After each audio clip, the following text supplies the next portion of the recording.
أعوذ بالله من الشيطان الرجيم.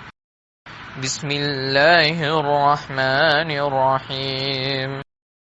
إذا زلزلت الأرض زلزالها وأخرجت الأرض أثقالها وقال الإنسان ما لها يومئذ تحدث أخبارها بأن ربك أوحى لها يومئذ يصدر الناس أشتاتا ليروا أعمالهم فمن يعمل مثقال ذرة خيرا يره ومن يعمل مثقال ذرة شرا يره.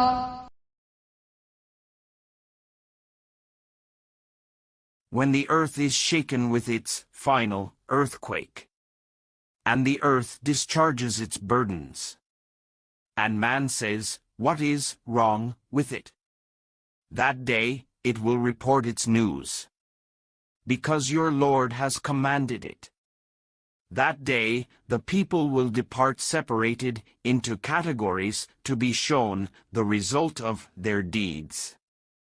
So whoever does an atom's weight of good will see it, and whoever does an atom's weight of evil will see it.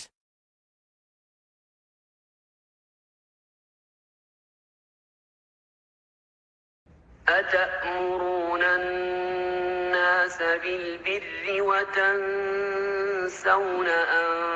أنفسكم وأنتم تتلون الكتاب أفلا تعقلون. Enjoin you albeit piety and righteousness and each and every act of obedience to Allah on the people, and you forget to practice it yourselves while you recite the scripture, the Torah. Have you then no sense?